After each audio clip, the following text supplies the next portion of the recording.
Exercise 7.2, question number 6. ABC is an isosceles triangle in which AB equal to AC. AB एक समद्विबाहु त्रिभुज है जिसमें AB और AC बराबर है. फिर कहता है side BA is produced to point D such that AD equal to AB. ये जो AD है ये AB के बराबर होगा. AD equal to AB. Join D to C to show that angle BCD is a right angle. हमको दिखाना है कि एंगल BCD एक समकोण है. अब इन आइसोसेलेस ट्रायंगल ABC, इन आइसोसेलेस ट्रायंगल ABC क्या दिया है हमें? AB इक्वल टू AC हमें गिवन है. अब AB इक्वल टू AC है तो AB की साइड AB का opposite angle angle ACB and side AC का अपोजिट एंगल एंगल ABC. ठीक है, तो क्या हो जाएगा? Angle ACB equal to angle ABC. Equation number first, angle ACB equal to angle ABC. ठीक है, angle opposite to equal sides are equal. Angles opposite to equal sides are equal.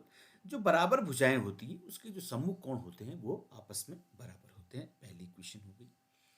अब कह रहा है हमसे कि side BA is produce to D. Side BA is produce to D such that AD equal to AB. तो क्या है, हमें क्या दिया है यहाँ पर? Such that AD equal to AB दिया है. AD इक्वल टू AB कैसे आया ये? जब हमने इसको कंस्ट्रक्शन किया according to question. By construction AD equal to AB. But AB equal to AC भी दिया है हमें. AB इक्वल टू AC ये क्या है? हमें गिवन है. ठीक है, अब देखिए जब AD इक्वल टू AB है और AB इक्वल टू AC है तो देयरफॉर AD, AB और AC तीनों क्या होंगे? आपस में बराबर होंगे. तो AD equal to AB equal to AC. AD equal to AB equal to AC. अब now in triangle ACD, ACD भी अब आइसोसेलेस ट्रायंगल हो गया. तो नाउ इन ट्रायंगल ACD, ठीक है, we have AD equal to AC. AD equal to AC. Side AD का opposite angle angle ACD and side AC का अपोजिट एंगल एंगल ADC. ठीक है, तो एंगल ACD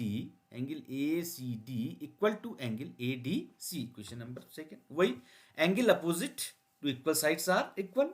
बराबर भुजाओं के सम्मुख कोण बराबर होते हैं. अब adding equation number first and equation number second, we have angle ACB plus angle ACD, angle ACB plus angle ACD equal to angle ABC plus angle ADC. ये angle ACB plus angle ACD, ACB plus angle ACD and angle ABC plus angle ADC. तो angle ACB plus angle ACD क्या हो जाएगा? Angle BCD हो जाएगा. ये पूरा angle. तो इसको हमने लिख लिया angle BCD equal to angle ABC plus angle ADC. अब adding angle BCD both sides, हम जो एंगल BCD है इसको दोनों लेफ्ट हैंड साइड और राइट हैंड साइड दोनों ओर जोड़ते हैं, ऐड करते हैं. तो क्या हो जाएगा? Angle BCD plus angle BCD equal to angle ABC plus angle ADC plus angle BCD. ठीक है, अब देखिए, अब यहां पर देखिए जो ये एंगल है एंगल ABC, एंगल ABC, इसको मैं एंगल DBC भी कह सकता हूं क्योंकि हमने जो ये BA भुजा है इसको हमने D भुजा तक बढ़ाया है. तो एंगल ABC कहें या एंगल DBC कहें, दोनों एक ही एंगल है. सिमिलरली एंगल ADC इसको एंगल BDC कहें या एंगल ADC कहें, एक ही बात है. तो ये कितना हो जाएगा? Twice angle BCD. Twice angle BCD is equal to इस ABC को मैंने एंगल DBC लिख दिया, DBC. ठीक है, इस ADC को मैंने एंगल BDC लिख दिया, BDC, और थर्ड एंगल हमारे पास BCD है. अब इसको हम क्या समझते हैं? अगर इस साइड को हम हटा देते हैं, ये देखिए angle DBC plus angle BDC plus angle BCD, कौन सा ट्रायंगल हो गया? ट्रायंगल BCD हो गया। अब ये तीनों कोण हैं, इन त्रिभुज के जो sum of interior angles of the triangle जो होता है वो कितना होता है? 180 डिग्री। त्रिभुज के तीनों अंतःकोणों का योग 180 अंश। तो क्या हो जाएगा? Twice angle BCD is equal to 180 degree. तो angle BCD is equal to 180 degree upon 2, तो angle BCD is equal to 90 degree. ये हमको प्रूव करना था, so that angle BCD is right angle. Angle BCD क्या है? समकोण है।